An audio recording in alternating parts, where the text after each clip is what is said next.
Waktu seorang calon karyawan diwawancara kerja oleh HRD perusahaan dan udah sepakat dengan pekerjaannya, termasuk sepakat dengan gajinya dan dengan beberapa fasilitas kerja, maka step terakhir adalah penandatanganan kontrak atau tanda tangan perjanjian kerjanya. Nah, kadang ini adalah bagian yang krusial nih, tapi jarang diperhatiin, terutama oleh calon karyawan. Krusial karena pada saat penandatanganan kontrak kerja, di sanalah titik hubungan kerja antara perusahaan dan karyawan dimulai. Di perjanjian kerja juga tercantum segala hak dan kewajiban yang nantinya akan mengikat si karyawan ini dengan perusahaannya. Kondisi ini jarang diperhatikan terutama oleh calon karyawan karena biasanya calon karyawan tuh kalau sudah disodorkan perjanjian kerja itu biasanya main tanda tangan aja ya kontrak kerjanya, mungkin karena happy dapat kerjaan atau memang karena udah hopeless dan udah nggak ada pilihan lain. Nah, apa aja yang perlu diperhatiin oleh calon karyawan sebelum tanda tangan kontrak kerjanya supaya nggak nyesel nanti di kemudian hari? Simak terus video ini sampai selesai ya.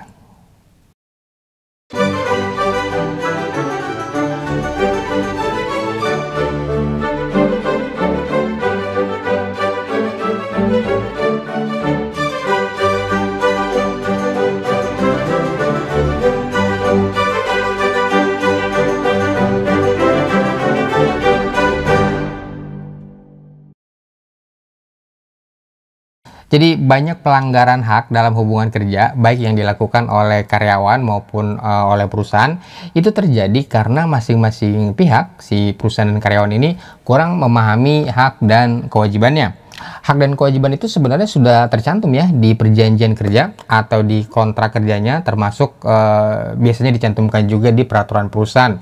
Nah, karena biasanya calon karyawan ini kurang merhatiin perjanjian kerjanya di awal masa kerja, jadi main asal tanda tangan aja waktu keterima kerja, maka ini rentan sekali terjadi konflik atau terjadi pelanggaran hak. Pelanggaran hak baik yang dilakukan oleh perusahaan maupun karyawan. Nah, oleh sebab itu maka penting banget buat calon karyawan untuk memahami isi perjanjian kerja yang akan ditandatanganinya. Jadi nggak asal main tanda tangan kontrak kerja aja.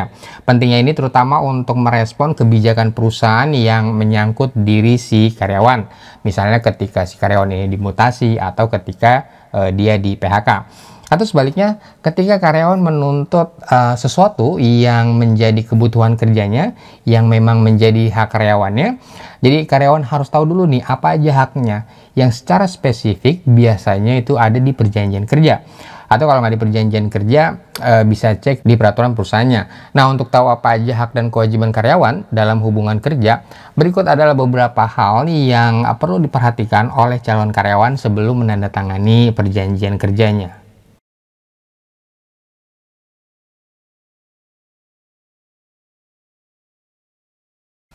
Pertama, pastikan dulu apakah hubungan kerja itu bersifat tetap sebagai karyawan tetap atau sebagai karyawan tidak tetap, yang biasanya disebut karyawan kontrak. Jadi sesuai undang-undang, status hukum karyawan dalam sebuah hubungan kerja itu ada dua ya. Ada karyawan tetap, karyawan yang perjanjian kerjanya itu berdasarkan perjanjian kerja untuk waktu tidak tertentu atau yang di dalam praktek biasanya disebut PKWTT. Karyawan tetap ini jangka waktu masa kerjanya tidak ditentukan.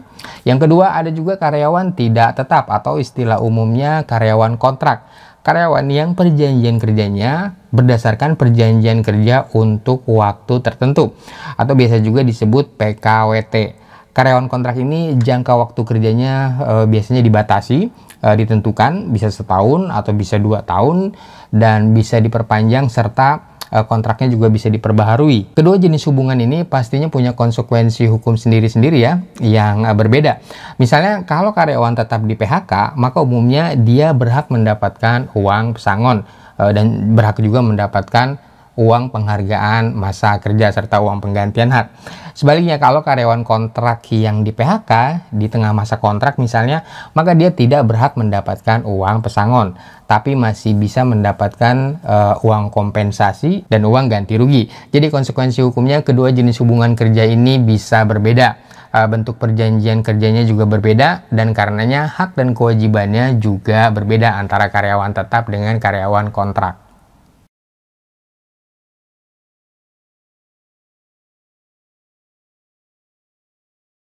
Kedua, bentuk perjanjian kerjanya, apakah dia PKWT atau PKWTT, tertulis atau tidak tertulis. Nah, ini penting juga ya untuk diketahui oleh calon karyawan. Kalau hubungan kerjanya adalah karyawan kontrak atau karyawan tidak tetap berdasarkan PKWT, maka perjanjian kerjanya wajib dibuat secara tertulis. Tidak boleh perjanjian secara lisan. Di dalam perjanjian tertulis itu harus dijelaskan, harus dicantumkan secara definitif, baik itu ruang lingkup pekerjaannya, gaji karyawan, dan lamanya kontrak kerja, serta ada hak dan kewajiban lainnya. Beda halnya dengan karyawan tetap, karyawan PKWTT. Kalau karyawan tetap itu perjanjian kerjanya tidak wajib dibuat secara tertulis, jadi bisa aja dibuat secara lisan. Yang penting ada kesepakatan, bisa tertulis bisa juga lisan, apa pekerjaannya dan berapa gajinya.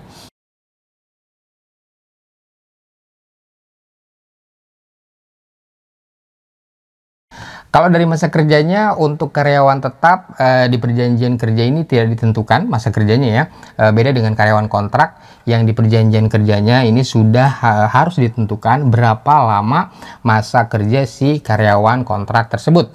Jadi kalau karyawan tetap itu secara hukum dia dianggap akan bekerja selamanya untuk perusahaan sampai nanti pada waktunya karyawan tersebut di PHK atau resign. Oleh sebab itu di perjanjian kerja karyawan tetap di PKWTT tidak ada ketentuan mengenai jangka waktu. Nah, beda halnya dengan karyawan kontrak yang memang sejak awal kontrak untuk bekerja selama jangka waktu tertentu dengan kemungkinan adanya perpanjangan atau adanya pembaharuan kontrak. Nah, khusus karyawan kontrak atau karyawan tidak tetap, kalau di tengah masa kontrak salah satu pihak, baik perusahaan atau karyawan ini mengundurkan diri atau memutus hubungan kerjanya, entah itu yang memutus adalah perusahaan atau karyawan, maka pihak yang memutuskan kontrak kerja sebelum kontrak kerja PKWT-nya itu berakhir, dia wajib membayar ganti rugi kepada pihak lainnya. Jadi misalnya perusahaan mem-PHK karyawan kontrak sebelum masa kontraknya berakhir, maka perusahaan wajib membayar ganti rugi ke karyawan. Begitu juga sebaliknya kalau karyawannya yang mengundurkan diri sebelum masa kontrak berakhir, mengakhiri kontraknya sebelum berakhir, maka karyawan yang wajib membayar ganti ruginya ke perusahaan. Ini konsekuensinya.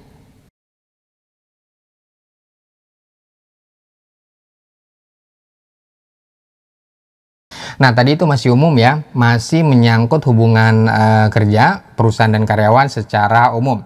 Sekarang lebih spesifik lagi, yang harus diperhatikan oleh calon karyawan sebelum menandatangani kontrak kerjanya adalah ruang lingkup pekerjaannya.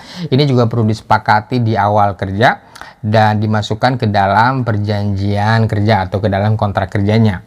Semakin spesifik ruang lingkup pekerjaannya dicantumkan, tentu ini akan semakin baik supaya nggak rancu apa sebenarnya pekerjaan karyawan. Jangan sampai di perjanjian kerjanya itu ditulis misalnya staf departemen finance, tapi dia mengerjakan tugas-tugas katakanlah misalnya tugas-tugas marketing atau sebaliknya.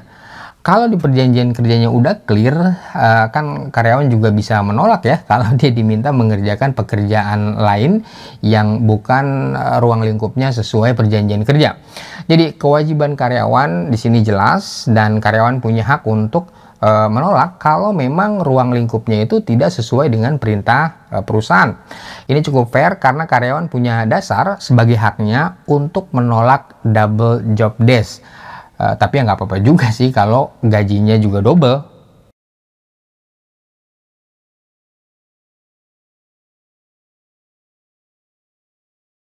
Nah, ini penting juga nih, gaji atau upah. Jadi kalau pengusaha itu fokusnya cuan, kalau karyawan ya fokusnya gaji. Berapa gaji karyawan? Jadi sebenarnya hubungan antara perusahaan dan karyawan itu equal ya, atau sederajat, sehingga karyawan punya hak untuk menentukan kesepakatan berapa besar gajinya. Calon karyawan tidak menerima begitu saja gaji yang ditawarkan oleh perusahaan, tapi bisa mengajukan nego, kecuali ya kalau udah nggak ada pilihan, yaitu terserah si calon karyawannya juga. Oh ya, soal gaji ini juga harus diperhatikan. Gaji yang disepakati itu dengan perusahaan itu komponennya apa aja.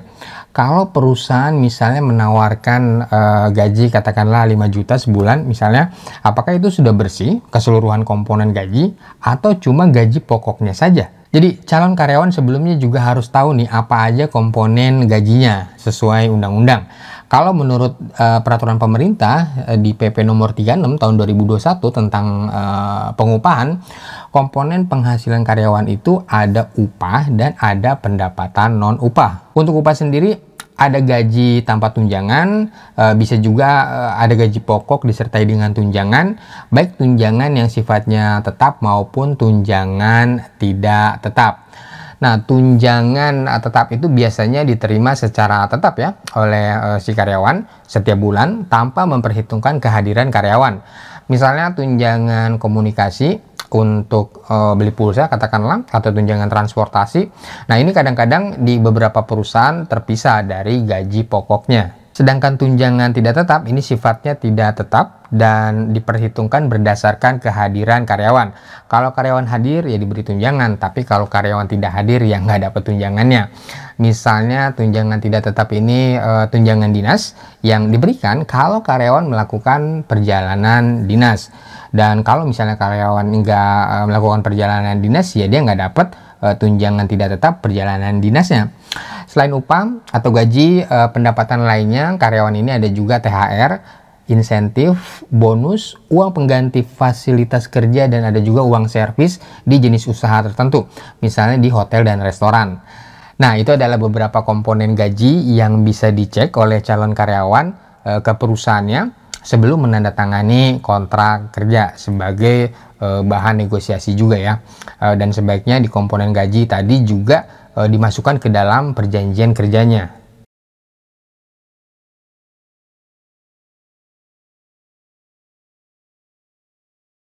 Berikutnya masa percobaan atau probation. Pada prinsipnya masa percobaan seorang karyawan di perusahaan itu hanya berlaku selama 3 bulan pertama dan hanya berlaku untuk karyawan tetap, karyawan PKWTT. Tidak berlaku bagi karyawan kontrak atau karyawan PKWT. Di dalam prakteknya banyak ya kasus di lapangan di mana masa percobaan ini diberlakukan selama lebih dari 3 bulan. Bahkan ada perusahaan yang memberlakukan masa probation ini sampai 1 tahun. Malahan karyawan kontrak juga ada yang dikenakan masa percobaan atau probation. Nah, secara hukum, kalau masa percobaan itu diberikan oleh perusahaan kepada karyawannya selama lebih dari 3 bulan, maka masa percobaan itu batal demi hukum. Artinya, sejak awal dianggap masa percobaan itu tidak ada kalau lebih dari 3 bulan. Begitu juga kalau masa percobaan itu diberlakukan bagi karyawan kontrak, karyawan PKWT, maka masa percobaan itu juga akan batal demi hukum. Jadi dianggap tidak ada masa percobaan karena karyawan kontrak tidak boleh diberikan masa percobaan. Nah, jadi perhatikan betul ya klausul masa percobaan ini di perjanjian kerjanya, dan silahkan koreksi dengan pihak perusahaan jika memang ada ketidaksesuaian dengan aturan-aturan tadi. Kalau enggak, nanti klausul masa percobaan jadi batal demi hukum.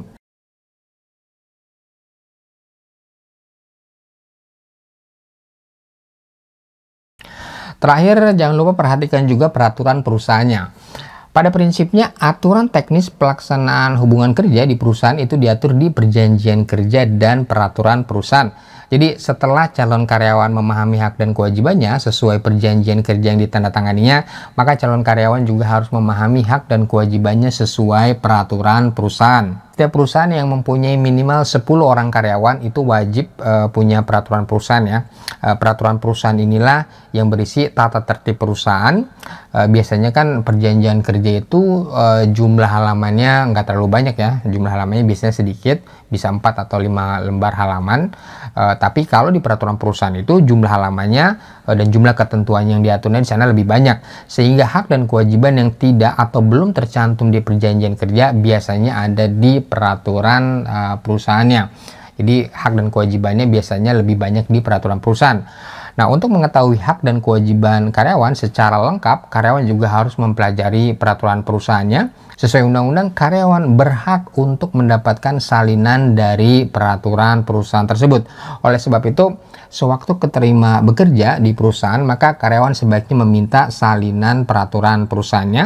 Ini adalah hak karyawan sesuai undang-undang, dan perusahaan juga seharusnya bersedia untuk memberikannya dan tidak menahannya.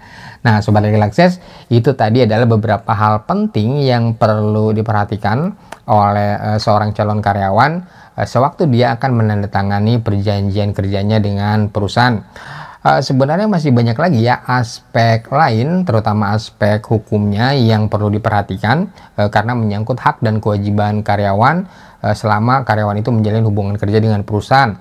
Tapi sebagai langkah awal, mempelajari perjanjian kerja dan peraturan perusahaan rasanya sudah cukup untuk sementara.